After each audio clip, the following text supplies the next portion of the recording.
गिरिराज धरण भगवान की। और गिरिराज पर्वत को धारण करने के बाद जितने ग्वाल बाल हैं सभी ने अपनी अपनी लठ लगा ली। बोलो जय श्री राधे। कहते हैं 7 दिन 7 रात्रि 7 साल के गोविंद ने 7 दिनों 7 रात्रि तक उस पर्वत को धारण करके रखा। बादलों के अंदर का पानी खत्म हो जाता है लेकिन ब्रज में धूल उड़ रही है। किसी ने पूछा ऐसा क्यों? बोले एक तरफ है सुदर्शन चक्र जिसके ऊपर जो भी पानी पड़ता है सारा सूख जाता है अपने आप, और एक तरफ है महात्मा अगस्त जो पूरे पानी को पीते चले जा रहे हैं। किसी ने पूछा अगस्त महाराज इतना पानी पी गए? बोले भैया अगस्त महाराज वही हैं जो पूरे समुद्र का जल पी गए थे। बोले जय श्री राधे। अच्छा, किसी किसी को हमारी संस्कृति, हमारी धर्म, हमारी कथाओं पर लोगों को शंकाएं हो जाती है, जबकि शंका नहीं करनी चाहिए। तपस्या में कुछ भी सामर्थ्य हो सकती है।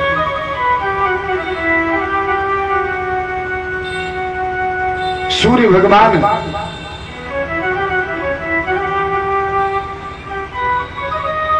का रथ भी जो चलता है एक तपस्या से चलता है, सामर्थ्य से चलता है। वैसी तपस्या सामर्थ्य ऋषि मुनियों में है। जैसे सूर्य भगवान का रथ है ना, सूर्य भगवान के रथ में 7 घोड़े हैं और सभी घोड़े सर्प से बंधे हैं। बोलो जय श्री राधे। शास्त्र कहता है सर्प की कभी गांठ लगती है? सर्प से बंधे, और मानो कभी भी घोड़े इधर उधर भग सकते हैं। सारथी कैसा है? जो कमर तक ही है। बोलो जय श्री राधे। कमर के नीचे उसके पैर नहीं है, जिसको अरुणोदय जी बोलते हैं, अरुण जी बोलते हैं। और फिर भी कहीं रुकता नहीं रथ, कोई घोड़े इधर उधर नहीं भटकते, बिना बागडोर के भी उस रथ चलता रहता है। तो सत्व प्रधान के कारण है, सत्यता के कारण है। आज जानते हैं मेरे प्रभु ने 7 दिनों तक उस पर्वत को धारण किया। किसी ने पूछा अगस्त ऋषि इतना पानी कैसे पी गए? तो पूर्व जन्म की कथा है। पूर्व जन्म में जब भगवान कृष्ण राम अवतार में थे तो माता जानकी जब लंका में थी तो उन्होंने एक संकल्प लिया था कि जब मैं वापस यहां से जाऊंगी सकुशल तो अपने घर में अपने हाथों से भोजन बनाकर प्रत्येक दिन एक ब्राह्मण को भोजन कराऊंगी। बोलो जय श्री राधे। किसी नौकर से या दास दासी से नहीं बनवाऊंगी, स्वयं सेवा करूंगी। और जब उन्होंने संकल्प लिया तो वो प्रत्येक दिन ब्राह्मण भोजन कराती थी। एक दिन राम जी से बोलती हैं कि जितने ब्राह्मण भोजन करने आते हैं बहुत जल्दी बोल देते हैं बस हो गया देवी अब नहीं खाएंगे, पेट भर गया।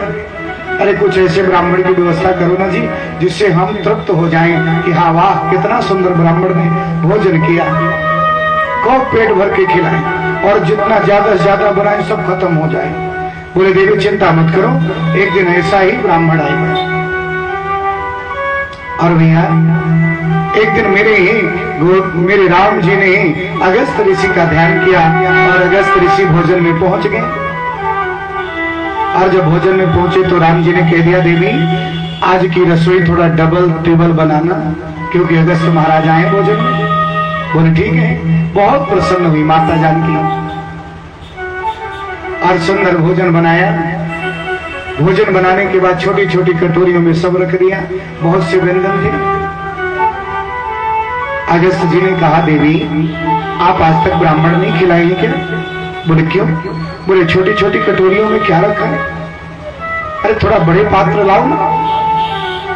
देवी जी बड़ी प्रसन्न हुई। अरे वाह बड़ी सुंदर बात है। और हाँ बड़ी बड़ी कटोरियों में सब लाए। मेरे अगस्त जी महाराज जैसे लोग भोजन करते हैं ना कि पूरी को तोड़ते हैं, फिर सब्जी में डुबोते हैं, फिर खाते हैं।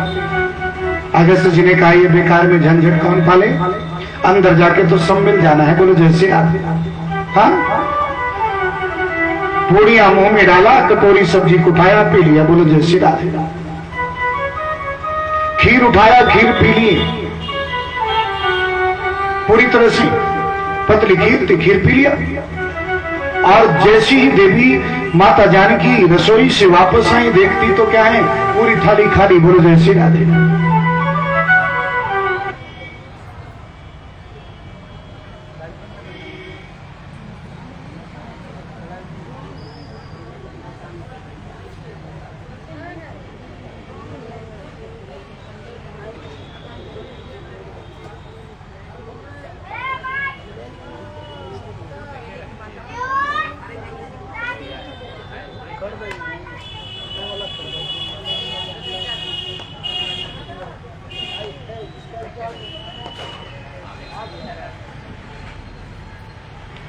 श्री राधे।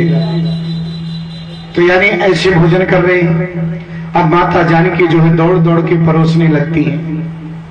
लेकिन जब दौड़ के परोसने लगती हैं, कुछ दासियां भी आ जाती हैं मां भगवती की सहायता के लिए। लेकिन देखती हैं अब तो किचन का भोजन समाप्त होने जा रहा है। दासियों को बुलाया, भोजन बनने लगा। लेकिन जब भोजन बनता है, लेकिन भोजन तुरंत समाप्त हो जा रहा है। आज वहां के नौकर चाकर भी सहायता नहीं कर पा रहे, तो स्वयं गणेश जी और रिद्धि सिद्धि को बुलाया और बड़ी तेजी से भोजन बन रहा है। मेरे अगस्त मुनि खाते जा रहे हैं। कुछ लोग तो कहते हैं भोजन कई दिनों तक चला, लेकिन कुछ लोग कहते हैं सुबह से शाम हो गई भोजन। अब माता जानकी पसीने से तर हो जाती है, परोसते परोसते। अच्छा, कुछ लोग भोजन के बड़े शौकीन होते हैं। और मानो जब माता जानकी तर हो गई भोजन परोसते परोसते, राम जी ने उनकी ओर देखा।